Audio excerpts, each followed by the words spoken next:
A Course of Love, Book 3, 40 Days and 40 Nights, Day 6, The Time in Between.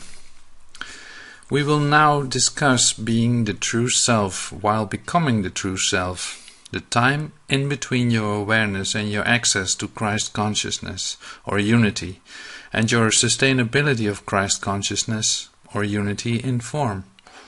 As we said earlier, to realize the state of becoming is to realize that an in-between exists between the time of learning and the time of being the elevated self of form. This is what our time on this holy mountain is largely comprised of. We are in an in-between state of time. We stand at the intersection point of the finite and the infinite in order to complete the creative act of becoming. While you know this is the focus of our time together, few, if any of you, feel as if you have truly taken leave of the everyday world of your normal existence and feel fully present on the holy mountain. This is not the second best situation. Although it is being handled in this way, partially because to ask you to walk away from your normal life for 40 days and 40 nights would cause too much anxiety and exclude too many, this is not the only or even the major reason for this chosen method. Before we can continue to expand on your awareness of the difference you have chosen, we thus must address this time so that any confusion it seems to be causing will not delay your progress. Since we have often discussed the similarity between the creation of art and the work we are doing here, we will return to this example. We have spoken of becoming as the time of movement, being and expression coming together. We have further spoken of your point of access to unity as one of convergence, intersection and pass-through. Can you see the similarities between these actions despite the difference in language used? Movement, being, expression, and convergence, intersection and pass-through? How might these things be linked to the example of creating art? I choose this particular example to address this particular time of being in between. Let us consider the creation of a piece of music. The creation of a piece of music, like the creation of a painting or a poem, takes place in stages. At one time, the creation of a piece of music is only an idea in the mind and heart of the creator. The creation of a song or a symphony may begin as simply as with a few notes running through the mind, or a particular turn of phrase that inspires the creator to see these words as lyrics. At some point after this gestation, within the mind and heart, the artist puts pen to paper, or picks up the guitar, or sings into a tape recorder. Much starting and stopping may be done, or the piece may find its expression easily, in a way that the artist might describe as flowing. Depending on the disposition of the artist, the piece of music might be shared with others at each step of the process, or only late in its development. But at some point the sharing will take place, and the reactions of those with whom the music is shared will impact the artist and the piece. Positive reactions might validate the artist's instinct and encourage even more boldness. Negative reactions might cause the artist to doubt her instincts, to make changes, or to be more determined than ever to see the piece through the point where it will be appreciated. Finishing touches will be put on the piece. Some collaboration might take place to get it just right. By the time the artist has completed the piece of music she began, it may have little resemblance to the piece originally intended, or it might be quite true to the original idea. Every creative piece of art that comes to completion includes a choice.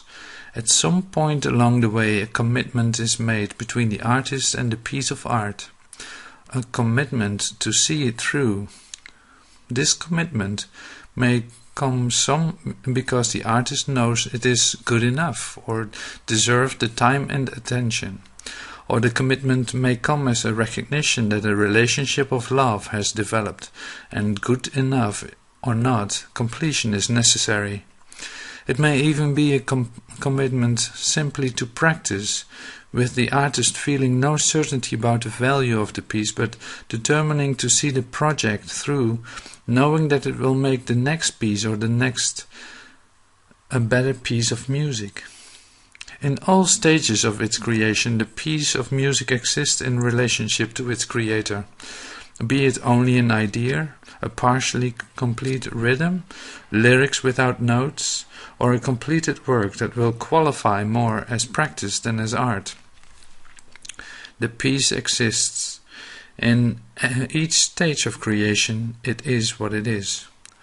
Only when it is a complete and full and true expression of the artist's idea, however, will it and the artist be one.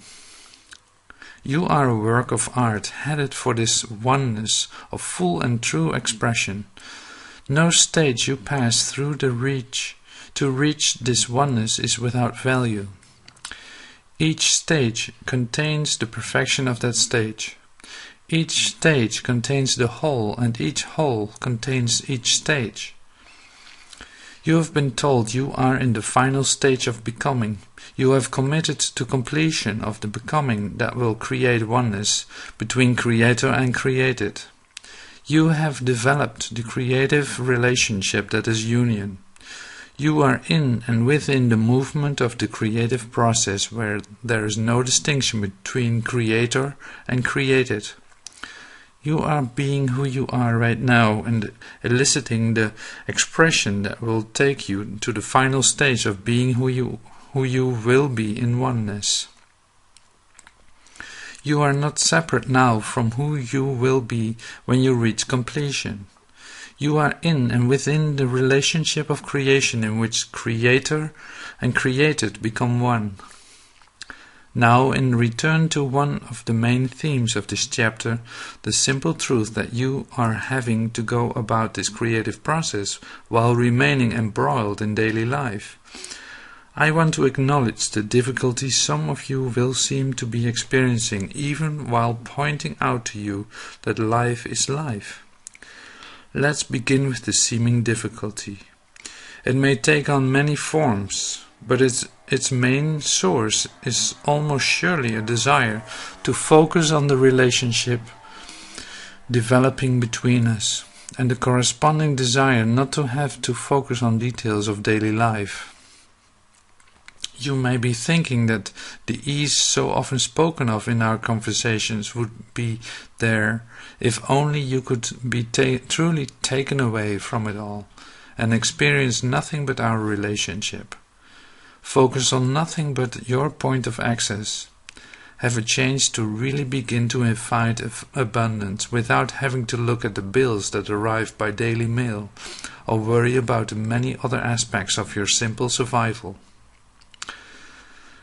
Yet realize that if you were told to leave these worries behind and get away from it all, you would likely rebel and find many reasons not to make it so. And so abundance will have to come first, lack of cause for worry will have to come first, and an ability to focus on other than daily life will have to come first. These are what these continuing dialogues will facilitate.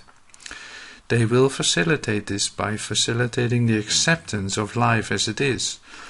This is why this dialogue is occurring on the holy mountain without taking you away from life as you know it. We are, after all, speaking of the elevation of the self of form. This elevation must occur in life, in your life as it is, rather than in some idealized situation away from what you consider normal life. This does not, however, mean that this elevation can be postponed, put off, or can wait for some convenient time. Quite the contrary. We are having our dialogue on the mountain while you remain within your life for the very purpose of not allowing this to happen. It also does not mean that many of you will not have changed or will be changing the very fabric of your daily life. Changes you feel called to make are not discouraged here. The point being made is simply that removal from life is not possible or desirable. Learning takes the student away from normal life and creates a place for teaching and only calls this place elevated. Awareness, acceptance and discovery cannot occur in a place set apart from normal life. Believe me when I tell you that the elevation you are currently experiencing is the only elevation you would want. As within, so without is the operative phrase here. It is not the other way around. You cannot find a place outside of yourself that will allow for the elevation of which we speak. There are no hallowed halls of learning that will accomplish this. There is no mountaintop in any location on earth that can accomplish this. It is only the relationship we are developing in this elevated place within that will bring to your full realization and manifestation without the accomplishment that already exists. I know it doesn't always seem so. Give your attention for a moment to the temptations associated with the mountaintop of my own experience. They were temptations of the world, of the normal daily life of my time. They were attempts to distract me from my purpose, to change my focus and to engage me in debate, to lure me from the place of elevation I knew I had attained. The temptations of the human experience are now the same as they were then. They are the same on the mountaintop as they are on level ground. A place that seems externally removed from them cannot remove them. Only a created place within can do so. This place within is what we are creating here. It is a truly elevated place. It is as real as a mountaintop, in fact much more real. Were your scientists to know what to look for, they would find it. It is being created to exist both within the body and beyond the body. It is in truth the portal of access we have spoken of. A connection from the state of union as real as if a tether were stretched from here to there. The point here, however, is this: quit trying to remove yourself from life. If this were required, it would be done. Think not that I cannot arrange the ideal environment for our dialogue. This is it. Think a moment about a new job or some other endeavor in which you apprentices. In such a situation, a person is taught and shown the skills and activities needed for the accomplishment of the task he or she is to perform. But often it is only when the teacher steps aside and the apprentice is able to gain experience that the apprentice is in a position to be able to begin to perform with any certainty. Even learning is accelerated by hands-on activities, by doing what one has previously only learned. You have done your learning and your teacher has stepped aside as teacher and become a companion. Would you desire to prolong your time as an apprentice by being removed from the performance of your tasks? Perhaps you would. But as has been stated from the beginning here, there is an urgency to our task. Thinking of our relationship as that of colleagues as well as companions, as fellow workers or workmates with a task to accomplish, as well as conversationalists, is not an erroneous way to think of our relationship. We are both friends and co-workers, colleagues as well as companions. Our dialogue is not without purpose. You know this or you would not be here. You know this or you would not feel the devotion to me and to what we are here and what we do here that you do. And what's more, you feel the eagerness of your brothers and sisters. If you felt our goal was unlikely to be accomplished, or that it would elevate only a few and leave all others behind, you will not feel this devotion. You know our task is holy and incomparable. You know there is nothing more important for you to be involved in. All other areas where you might previously have placed your devotion pale in comparison to our task. As your belief grows in our ability to accomplish together our given task, you are almost surely feeling this devotion extend to others, particularly those who, along with us, work toward its accomplishment. In doing so, you are not creating new special relationship, but the true devotion that will replace special relationships forever. But this very knowing of the sanctity and incomparability of our task is what seems to create the difficulty so many of you are currently experiencing in one way or the other. Your desire is where it belongs, here in the passionate acceptance of our work together. And so the lack of desire you are experiencing for other areas of your life you still seem to deeply involved in is disturbing you. Yet why should this be disturbing? Why should you continue to desire the life you have had? Now let's address this seeming paradox. You have been told to do only what you can feel peaceful doing, to do only what allows you to be yourself, and yet you are told not to try to remove yourself from life. Do you need to feel desire for what you do in order to do it peacefully? Do you need to be other than yourself in order to navigate your daily life? What you are being shown here is that you do not. What you are going to realize from this time of seeming difficulty is an end to difficulty and the growth of your ability to do whatever you do peacefully and to be who you are in any situation in which you find yourself. There is no time to wait while you learn or think you learn the qualities that will allow this. This is the point of movement, being, and expression coming together, the point of convergence, intersection and pass-through. This is it, right here in your life as it is right now. There is thus no call to be discouraged. This is not delay, but what you might think of as trial by fire. Be encouraged rather than discouraged that you are able to embrace this dialogue and remain in your life. Realize that this is just what we work toward. This difficulty will pass through you as you allow for and accept where you are right now and who you are right now. Does this work of acceptance seem never-ending?